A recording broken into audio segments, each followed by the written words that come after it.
It is 1998, and a fund called Long-Term Capital Management is supposed to be the adult in the room. Nobel-level models, elite connections, calm confidence. Then Russia defaults, spreads blow out, and the fund that looked like a machine starts bleeding so fast that the system has to arrange a rescue. Here is the question I want you to sit with tonight. How can a portfolio that is right on the long term still die this week? The answer is leverage. Leverage is borrowed money or borrowed exposure that makes your gains bigger and your losses bigger. Most people hear that and stop there. The real risk is not that leverage exists. The real risk is that leverage changes the shape of your future. It compresses time. It turns normal volatility into a margin call. Volatility is how much prices wiggle around. A wiggle you can tolerate, unlevered, can become fatal when you are levered. I want to make this simple and real. Imagine you buy an index fund with cash. The market drops 30%. It hurts, but you still own the shares. You can wait, you can add, you can do nothing. Now imagine you buy the same exposure on margin. Margin is a loan from your broker secured by your assets. The market drops 30%, and your broker may force you to sell at the worst time. That forced selling is the hidden blade. It is not just a bigger loss, it is loss plus loss of control. Control matters because markets do not move in smooth averages. They jump, they gap, liquidity vanishes. Liquidity is how easily you can buy or sell without moving the price. In calm times, leverage looks cheap and harmless. In stress, it becomes expensive and violent because everyone tries to reduce risk at the same time. That is reflexivity. Reflexivity means your actions change the market and the market changes your actions. Selling causes prices to fall. That falling prices trigger more selling, and the loop feeds on itself. LTCM is a classic because it was not a story about one bad bet. It was a story about many small bets that were supposed to be safe. They were doing relative value trades like buying one bond and shorting another, betting that the spread between them would converge. Spread is just the difference in price or yield between two related instruments. The trades often had a positive expected value. Expected value means the average outcome if you could repeat the bet many times. The problem was leverage. When spreads widened instead of converging, the losses were multiplied. Then counterparties asked for more collateral. Collateral is cash or assets you post to secure your borrowing. LTCM had to sell into a falling market, which widened spreads even more. The trade might have worked eventually. The leverage meant they did not get the chance. That is the first lesson. Leverage turns a question of value into a question of funding. You can be right and still go broke. That sounds dramatic, but it's just arithmetic. If you are levered 5-1, a 20% move against you wipes out your equity. If you are levered 10-1, a 10% move can do it. And markets can move 10% faster than your brain can update its story. Now let me bring it closer to home. A lot of normal investors use leverage without calling it leverage. Buying a house with a mortgage is leverage. Selling options can be leverage. Leveraged ETFs are leverage with a friendly label. Even a concentrated portfolio is a kind of hidden leverage because your financial life becomes dependent on one factor. Concentration increases variance. Variance is the spread of outcomes around the average. Higher variance means more extreme wins and losses. People often say Warren Buffett avoids leverage. That is not fully true. Berkshire uses insurance float. Float is money held from insurance premiums that will be paid out later. It is a form of funding. The difference is that Buffett structures it to be stable and long-dated. He is obsessed with not facing a forced seller moment. Charlie Munger talked about the power of avoiding ruin. Ruin is the point where you cannot continue the game. You do not need to be perfect to win over decades. You need to stay in the game. This is where behavioral finance shows up. Behavioral finance is how real human psychology affects financial decisions. Leverage does not just change your portfolio. It changes you. It changes how you sleep. It changes how you interpret news. A small drawdown feels like an emergency. Drawdown is the peak to trough decline in your account. With leverage, drawdowns arrive faster and feel larger. That stress pushes people into the worst pattern in markets, selling low to stop the pain, then buying back higher to stop the regret. Think about 2008. Many investors were not directly levered in their brokerage accounts. The system was levered through housing, through banks, through structured products. A structured product is a security built from other securities, often with layers. Leverage was embedded. When housing prices fell, the losses did not stay neatly inside one place. They propagated through balance sheets.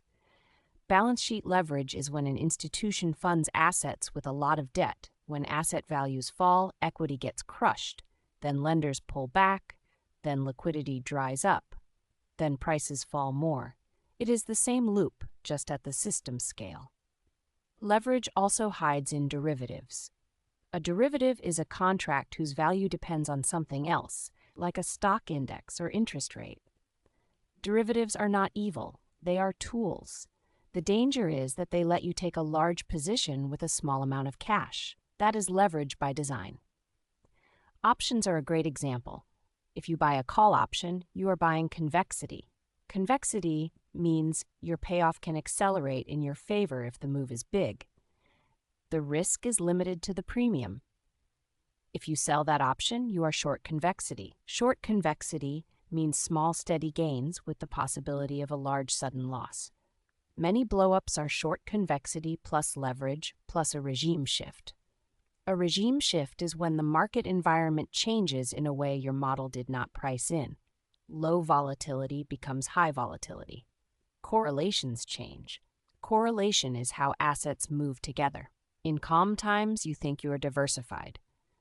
Diversification means you have exposures that do not all lose at the same time. In a crisis, correlations often go to 1. Everything risky sells off together. That is why leverage is so dangerous. It is often built on assumptions about diversification that fail when you need them most.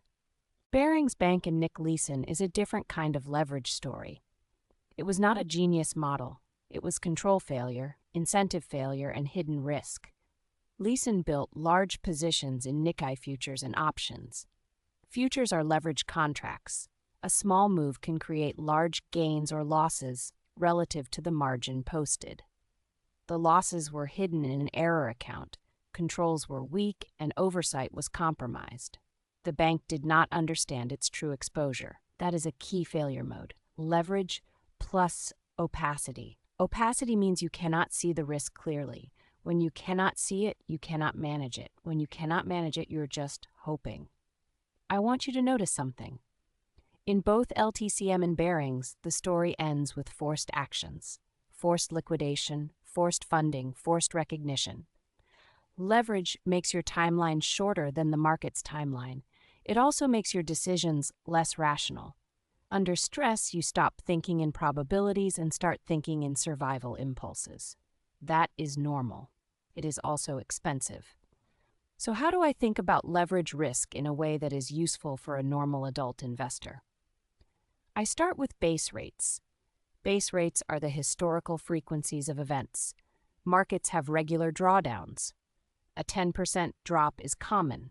A 20% bear market is not rare. A 50% crash happens sometimes. If your leverage cannot survive the base rate drawdown, it is not investing. It is a fragile bet.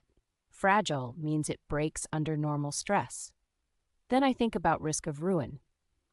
Risk of ruin is the probability you hit a loss so large you cannot recover, either financially or psychologically. Leverage increases risk of ruin non-linearly. Non-linear means the damage accelerates as conditions worsen. A little more leverage can create a lot more ruin probability. Then I think about position sizing. Position sizing is how big each bet is relative to your capital. People love the Kelly criterion here. Kelly is a formula for sizing bets to maximize long-run growth. The problem is that Kelly assumes you know the edge and the odds. In markets, you often do not. Estimation error is the gap between what you think you know and what is true. With leverage, estimation error is deadly. That is why many pros use a fraction of Kelly, or they cap leverage based on stress tests. A stress test is asking, what happens if the world is worse than my model? Another practical point is funding and time horizon. If you're using margin, ask what happens if the broker changes the rules. They can. Margin requirements rise in volatility. If you're using leverage through a mortgage, ask what happens if your income drops. If you're using leverage through options, ask what happens if implied volatility collapses or spikes. Implied volatility is the market's priced expectation of future wiggles. If you are selling options for income, understand you are often collecting small premiums in exchange for tail risk. Tail risk is the risk of rare extreme events. I also watch for the seduction of smooth returns. Smooth returns often mean hidden leverage or hidden short volatility. When you see a strategy that rarely has a down month, ask what it is short. Many famous blow-ups had years of calm gains, then 1 month erased a decade. That is not bad luck. That is the distribution you signed up for. George Soros and Stanley Druckenmiller are often associated with big macro trades. What gets missed is their respect for risk. They cut when they are wrong. Cutting is not weakness. It is survival. Paul Tudor Jones has talked publicly about defense, about never wanting to be in a position where one event can take him out. That is the mindset leverage demands. If you cannot cut, if you cannot reduce, if you cannot withstand, then leverage owns you. There are trade-offs.